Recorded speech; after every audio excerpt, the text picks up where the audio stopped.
When we think of spices today, we imagine the warm aroma of cinnamon, the kick of black pepper, or the rich, earthy scent of cloves. But these simple ingredients, now found in every kitchen, were once worth more than gold. The quest for them sparked wars, toppled empires, and fueled one of the darkest chapters of human history, the spice trade. The story of the spice trade begins with the promise of unimaginable wealth. For centuries, European powers believed the key to riches lay in controlling the source of the world's most valuable spices. This obsession would change the course of history, but not without leaving a trail of bloodshed and exploitation in its wake. Long before European ships set sail for distant shores, the spice trade was already thriving in the ancient world. Spices from Southeast Asia, such as pepper from India, cinnamon from Sri Lanka, and cloves from Indonesia, made their way through complex networks of traders and merchants. The Silk Road and sea routes that connected east to west were not just pathways for goods, but also for culture, religion, and ideas. In the ancient spice markets, merchants knew the power of their precious cargo. Spices were used not just to flavor food, but as medicine, perfumes, and even in religious ceremonies. They were symbols of wealth and luxury. But behind the alluring scents of these spices lay a dangerous world filled with deceit, theft, and even death. As the Middle Ages gave way to the Renaissance, European demand for spices exploded. The allure of pepper, nutmeg, and cinnamon drove explorers to find direct sea routes to the source, cutting out the middlemen, Arab traders who had monopolized the trade for centuries.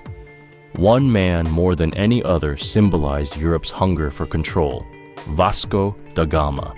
In 1498, da Gama made a dangerous voyage around Africa's Cape of Good Hope and reached India. His journey paved the way for a new era of global trade and marked the beginning of European dominance in the spice trade. But this newfound access didn't come peacefully. The Portuguese, Dutch, British, and Spanish would stop at nothing to control the Spice Islands. Their tactics were brutal, pillaging villages, enslaving populations, and using military force to establish control over valuable spice routes. Among the most sought-after spices were cloves and nutmeg, both native to a small group of islands in Indonesia known as the Moluccas, or the Spice Islands. These tiny islands would become the battleground for some of the bloodiest conflicts in history. The Dutch East India Company, established in 1602, quickly became the dominant force in the spice trade. But their rule was ruthless. They forced local populations to grow only the spices they wanted, and anyone caught trading with other nations faced brutal punishments. Entire villages were burned, and countless people were killed, all in the name of controlling the world's supply of cloves and nutmeg. Nutmeg was especially valuable because it was believed to cure the plague. The Dutch went to extreme lengths to monopolize it, even destroying entire crops in conquered territories to maintain high prices.